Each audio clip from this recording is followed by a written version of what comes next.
For years, Argentina were one of the most admired teams in world football. They had history, they had passion, they had Diego Maradona, and most importantly, they had Lionel Messi, the player millions of fans wanted to see succeed. But during the 2026 World Cup, something changed. Open almost any football post involving Argentina, and the comments look the same. FIFA wants Messi in the final. The referees are protecting Argentina. They complain about everything. They have no respect for their opponents. Some people were even calling Argentina the villains of the tournament. And although many of the accusations were exaggerated, edited, or completely fabricated, the anger surrounding the team was real. So how did Argentina go from being the emotional favorites of world football to possibly its most hated national team?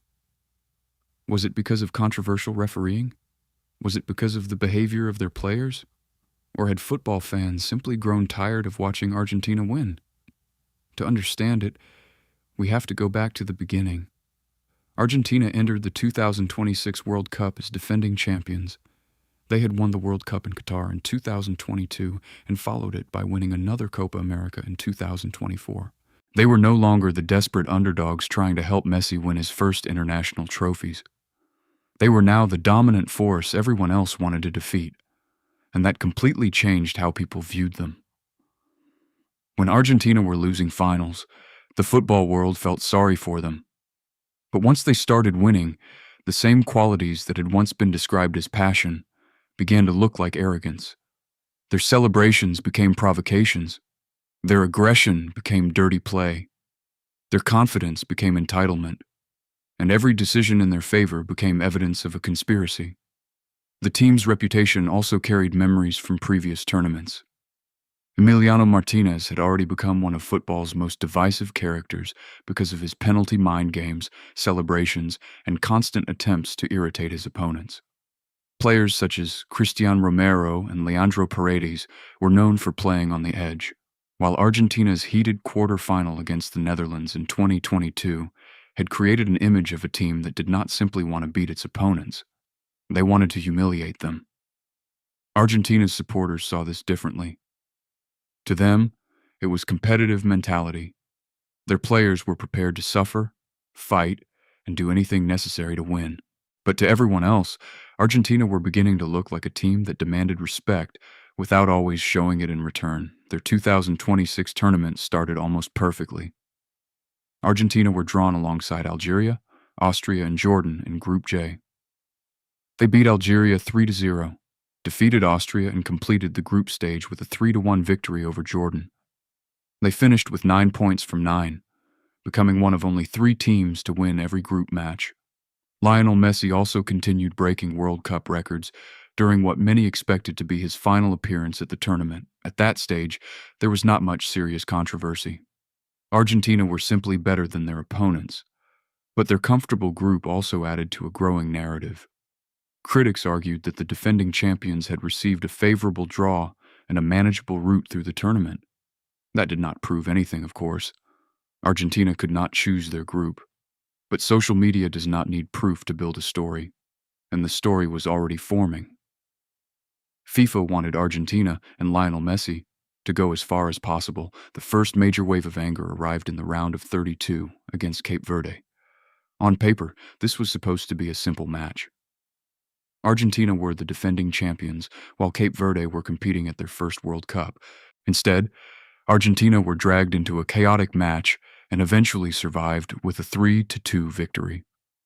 Cape Verde's performance earned enormous sympathy from neutral viewers. They were the smaller nation, the historic underdog, and the team with almost nothing to lose. That meant every close decision against them immediately became controversial.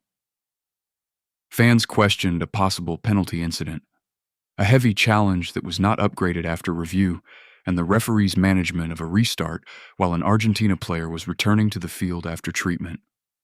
None of these moments, by themselves, proved that the match was fixed, but together they gave angry viewers exactly what they were looking for.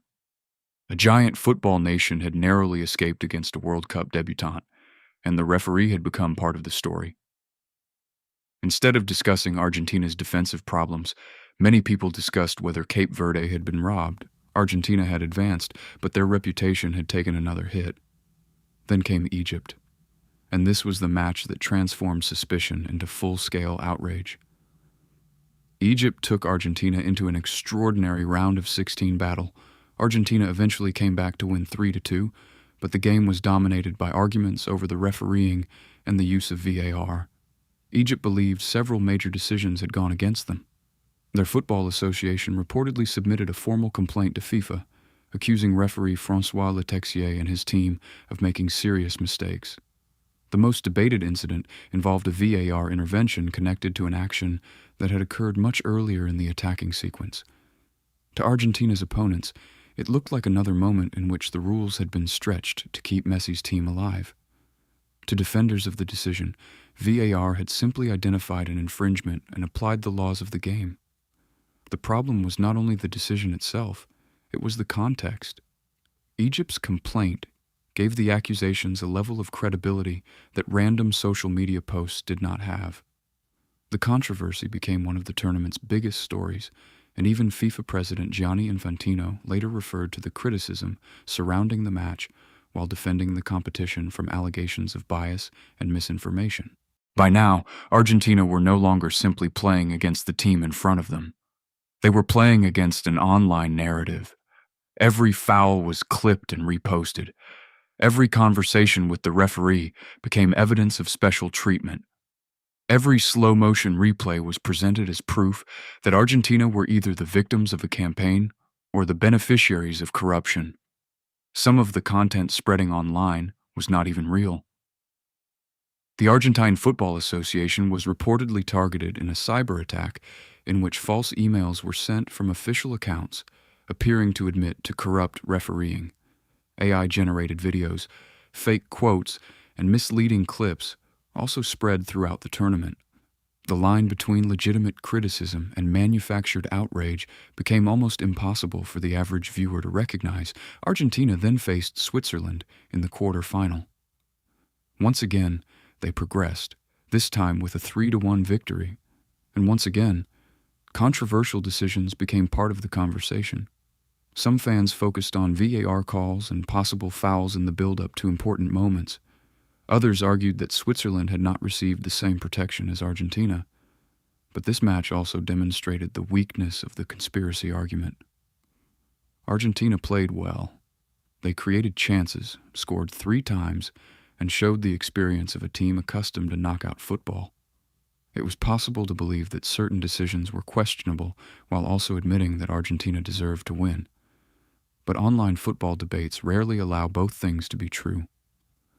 One side insisted Argentina were being carried by officials. The other insisted that any criticism was simply hatred of Messi. The actual football disappeared between the two extremes. Then came the semi-final against England. Few international matches contain more history, politics, and emotional tension than England against Argentina. The rivalry includes the Falklands War, known in Argentina as the Malvinas conflict, Maradona's Hand of God in 1986, and decades of resentment between the two football cultures. Argentina won the match 2-1 and reached another World Cup final, but the result was only part of the story. Argentina were criticized over political messaging connected to the Falkland Islands following the victory. Reports also claimed that calls were made for several Argentina players to face punishment for their conduct. For Argentine supporters, references to the islands represented national history and identity. For many English viewers, bringing the political dispute into a football match was provocative and unnecessary. The semi-final did not create the hatred surrounding Argentina, but it intensified it. They had eliminated England, celebrated emotionally, and mixed football with one of the most sensitive political issues shared by the two countries. By the time Argentina reached the final, many neutral fans were no longer neutral. They wanted Spain to beat them. The final was promoted as a symbolic battle between generations. Lionel Messi, 39 years old and playing in his 6th World Cup, stood on one side. Spain's new generation stood on the other. Argentina had the opportunity to retain the trophy and give Messi another almost impossible ending to his international career. But this time, the story did not belong to them. Spain won 1-0 after extra time, with Ferran Torres scoring the decisive goal. Argentina's tournament was over, but the controversy was not. After the final whistle, players and staff from the two sides became involved in a confrontation. Argentina assistant coach Roberto Ayala was accused of striking Spanish midfielder Dani Olmo during the incident.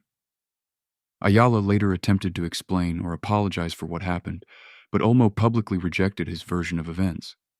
He accused Ayala of lying and argued that Argentina had failed to accept defeat with humility. FIFA subsequently opened an investigation into the post-match brawl. Argentina were also criticized after footage appeared to show their players turning their backs during Spain's trophy presentation.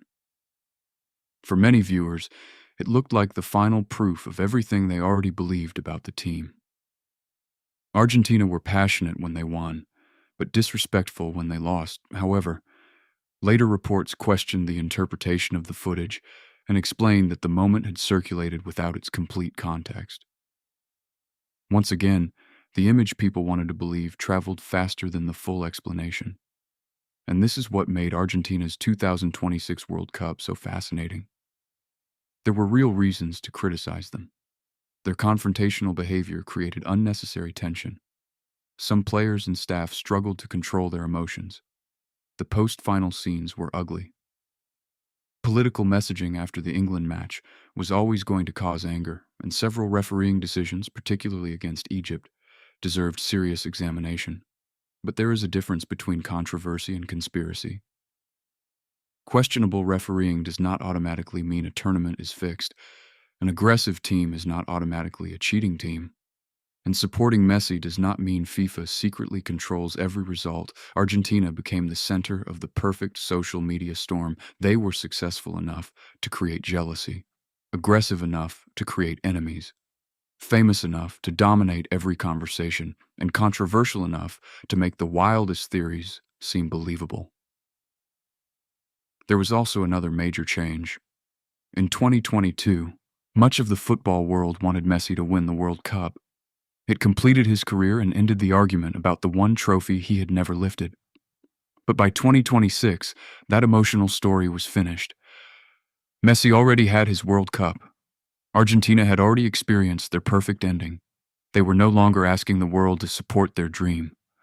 They were trying to win everything again, and people rarely support the dominant team forever.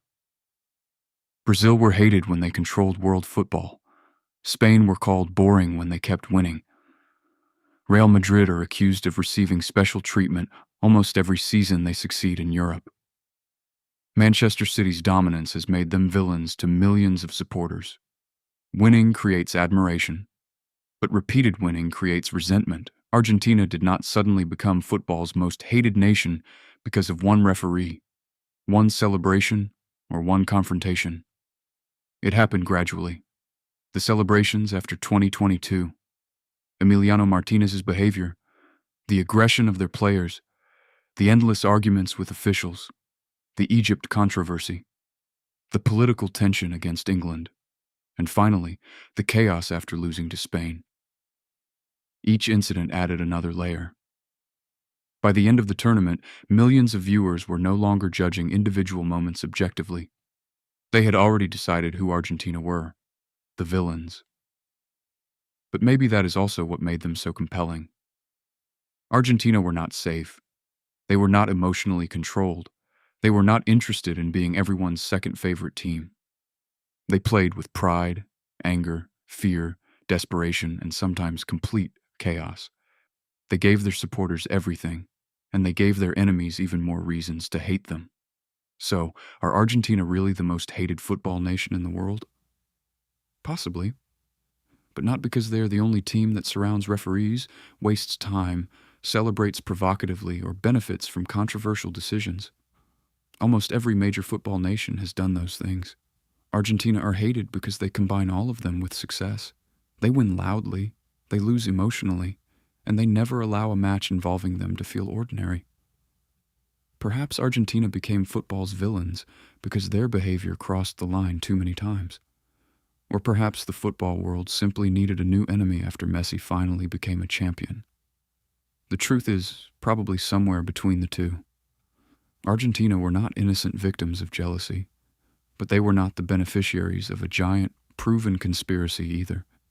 They were a brilliant, aggressive, and deeply polarizing team that reached another World Cup final, while the entire internet searched for reasons to either defend them or destroy them. And in modern football, that may be the clearest sign that a team truly matters, because football respects winners. Football remembers champions. But more than anything else, football loves a villain.